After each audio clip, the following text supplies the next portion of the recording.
I don't know how to start this without sounding insane, but I swear, every word of this is true.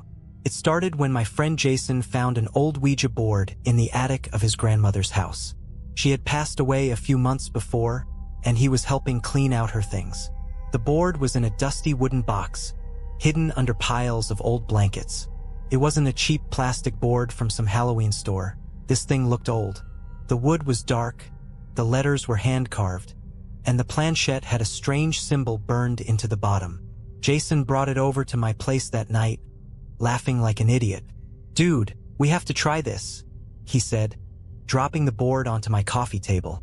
I hesitated. I don't mess with that kind of thing, but we'd been drinking and our friend Ryan egged me on. "What, you scared?" he teased, smirking. I should have said no. I should have told Jason to take that thing right back where he found it. But I didn't. We dimmed the lights, lit a few candles, and sat around the board. Jason placed his fingers on the planchette first, looking at us expectantly. "All right, who wants to ask the first question?" Ryan rolled his eyes but played along. "Okay, is there anyone here with us?" For a few seconds, nothing happened. Then the planchette moved. It wasn't dramatic, just a slow, shaky slide toward yes. I yanked my hands back. "Nope, not doing this." Jason laughed. "Dude, it's probably Ryan messing with it." Ryan swore up and down he wasn't moving it. He looked just as freaked out as I felt. But Jason, being Jason, wanted to push further. "What's your name?" he asked.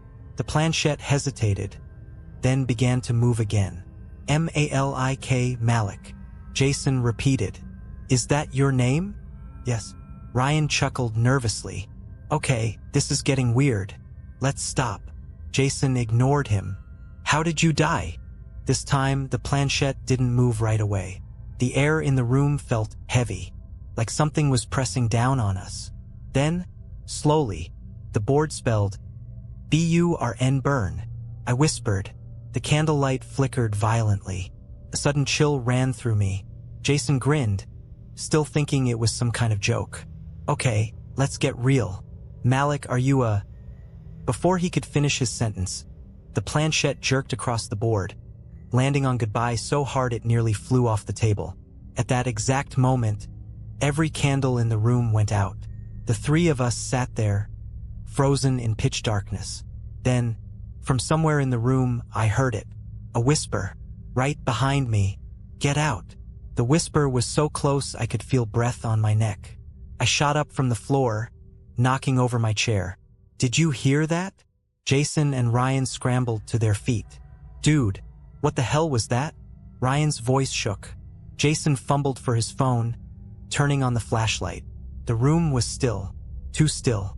The air felt dense, like it was pressing against my skin. The Ouija board lay untouched on the table, the planchette still resting on goodbye. "Okay, this isn't funny," Ryan said, looking around like he expected something to lunge at us. Jason, for once, wasn't laughing. He picked up the board with a shaky hand. "Maybe we should." Then we heard it. 3 slow knocks, coming from inside the walls. Knock, knock, knock. Jason's phone flickered and died. The room was plunged back into darkness.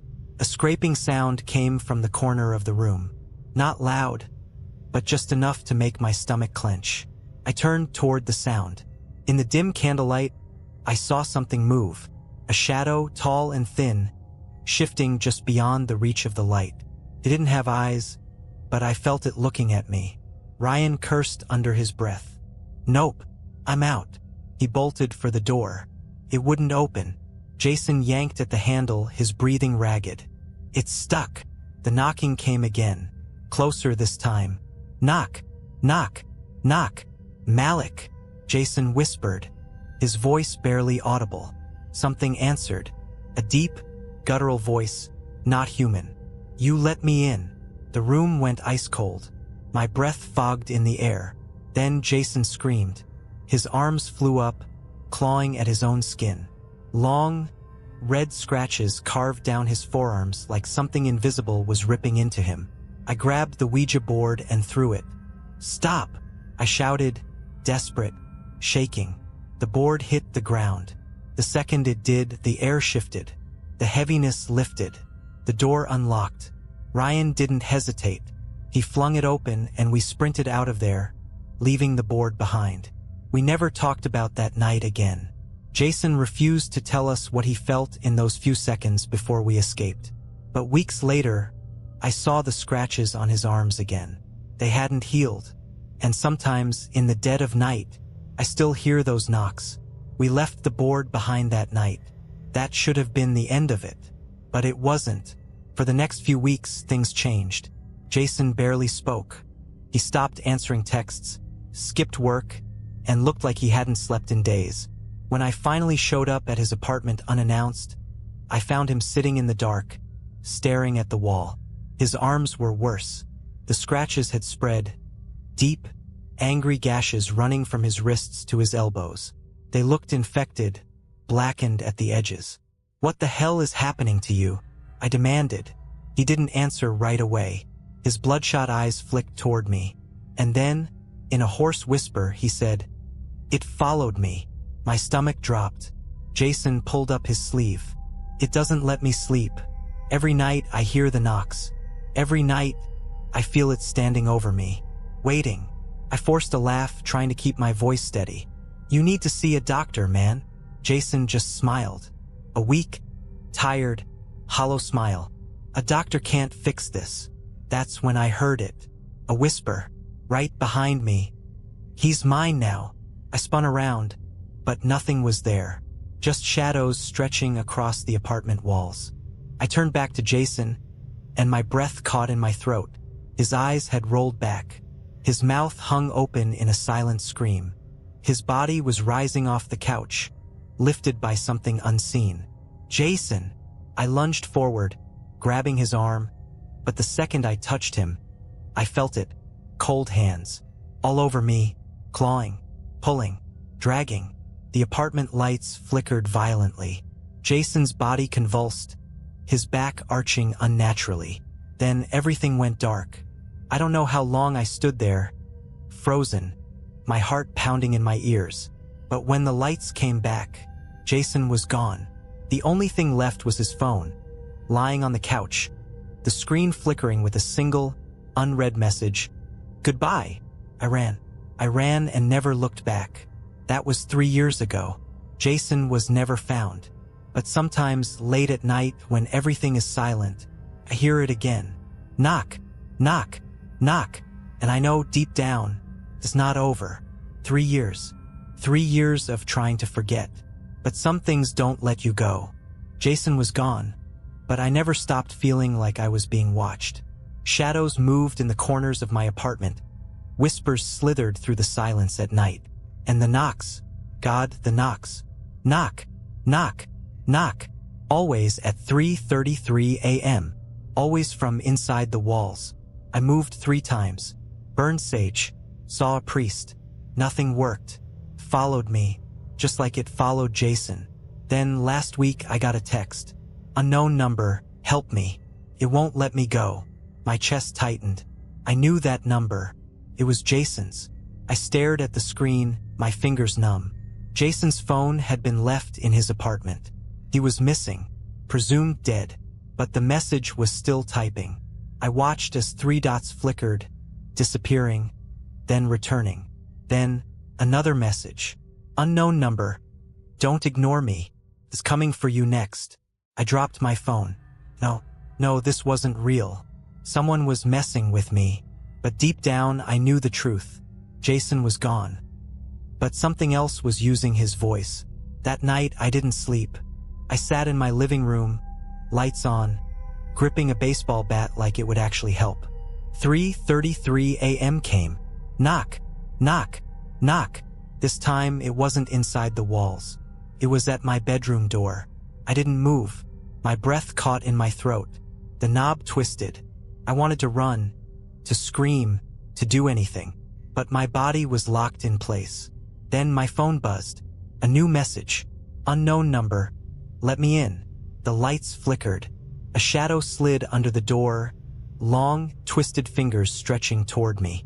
I grabbed my phone, my hands shaking, and did the only thing I could think of. I typed 2 words. Goodbye. The moment I pressed send, the room shook, the lights blew out, and then silence. When the power returned, the shadow was gone. The door was still locked. I checked my phone. The messages? Deleted. The number? Gone. But I know this isn't over, because last night, at exactly 3:33 a.m., I woke up to my phone buzzing. A new message. Unknown number. You can't escape forever. And then knock. Knock. Knock. Jason was gone. Disappeared without a trace. I told the cops everything, about the Ouija board, the whispers, the scratches, the night he vanished. But they just gave me that look. The kind that says, "You need help, kid." His apartment was left exactly as I had seen it.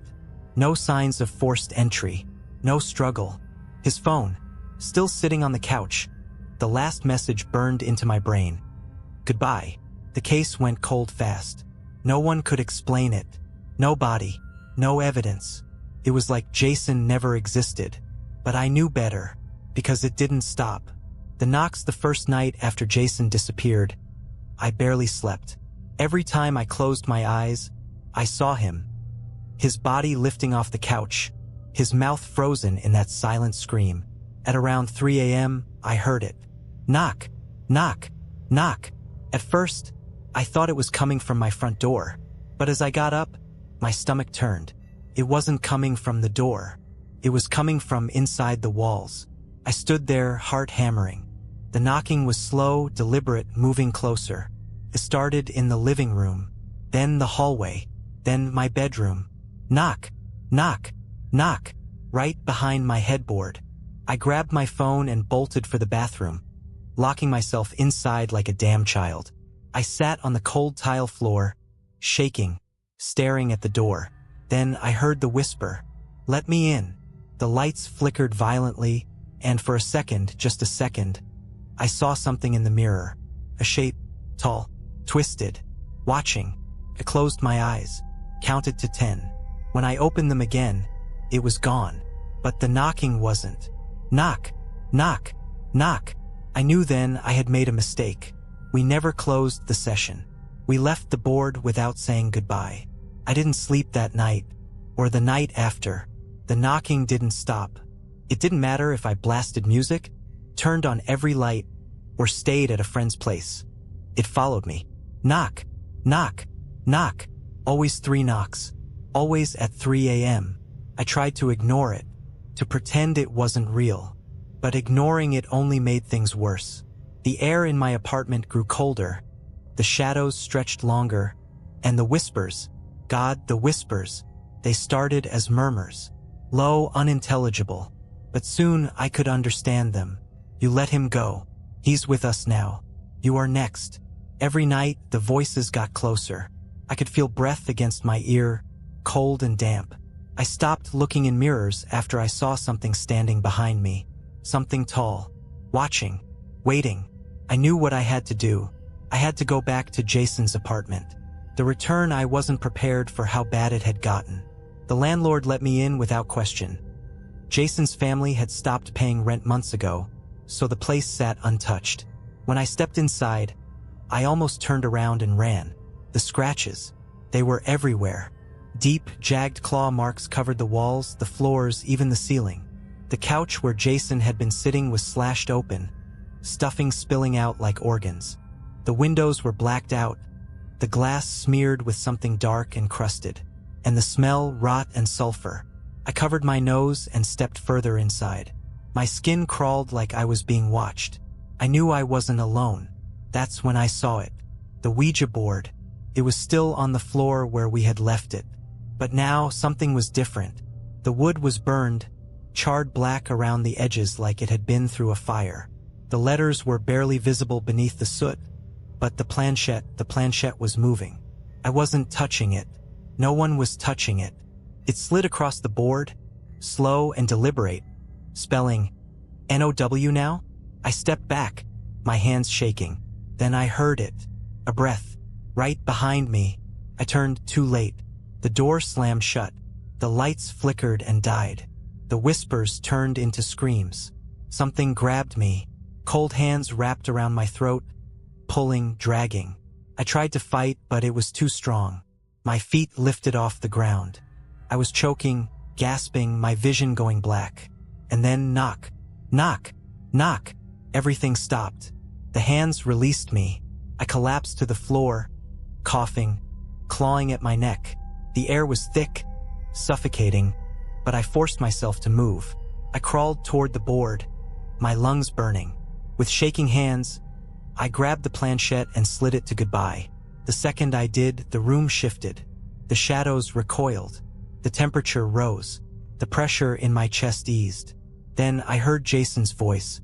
Run. I didn't hesitate. I ran. But it's not over. I moved out of my apartment the next day. Left the city. Left everything behind. But deep down, I know it's still out there. Because every night, no matter where I go, no matter how far I run, at 3 a.m., I hear it. I thought leaving the city would keep me safe. Didn't.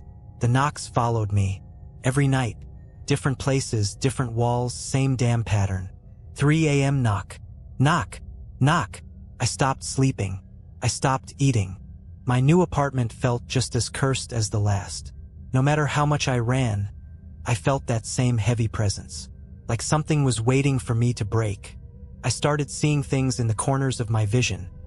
Dark figures, twisted shadows that moved when they shouldn't. My reflection lingered in the mirror a second too long. And then I got the text. From Jason. The message from the dead. It was 2:59 a.m. My phone buzzed on my nightstand.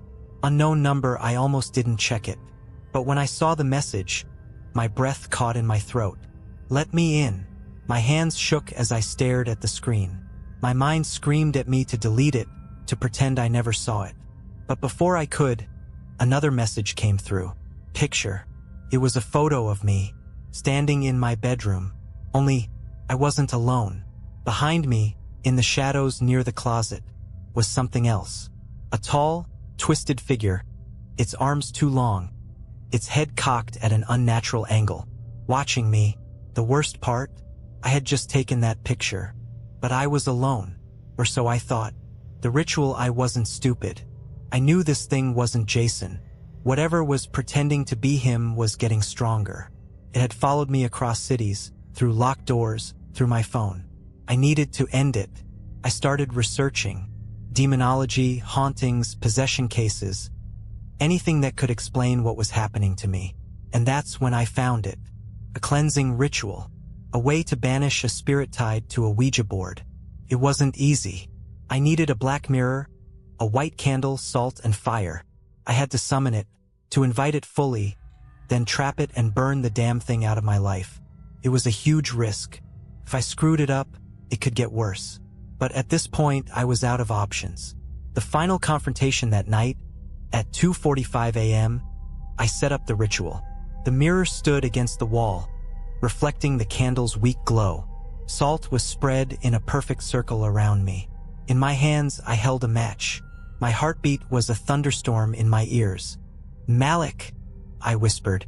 If you're here, show yourself. The candle flickered. The air turned freezing. And then the mirror shattered. From the jagged shards, it stepped through. Not Jason. Not anything human.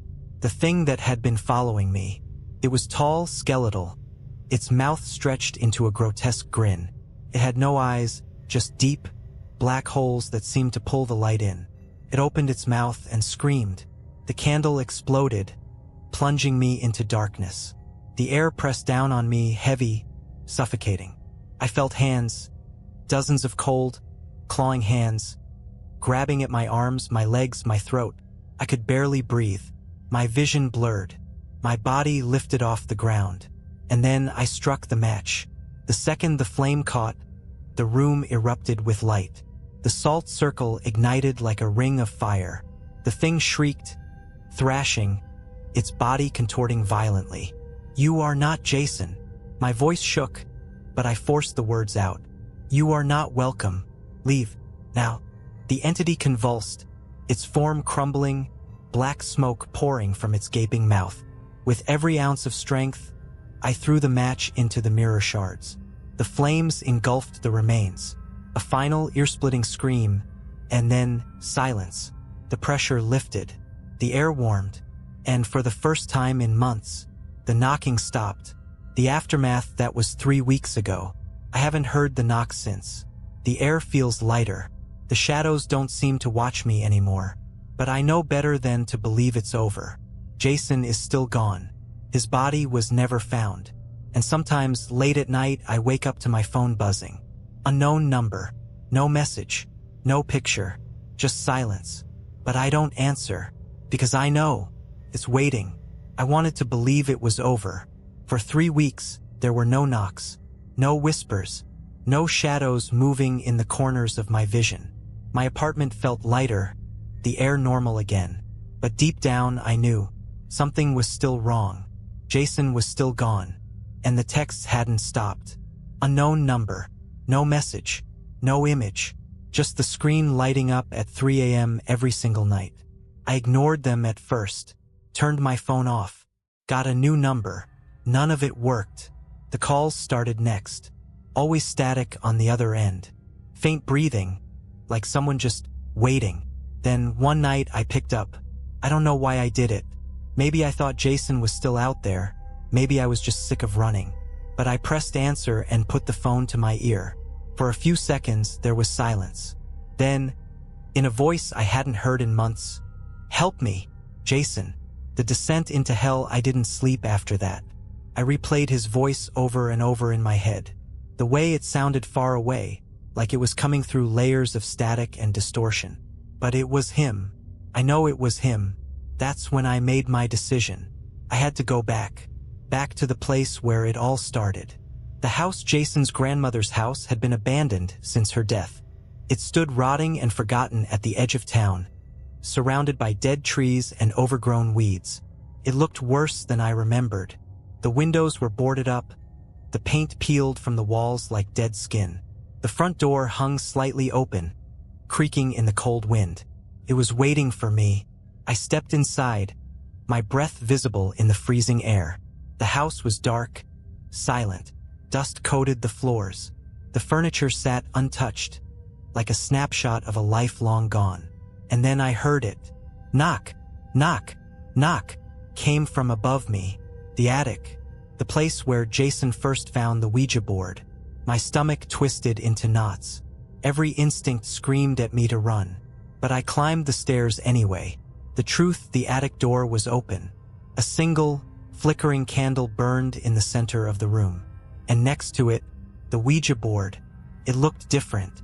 The wood was even darker now, the letters almost unreadable. The planchette twitched slightly, as if something unseen was waiting for me to touch it.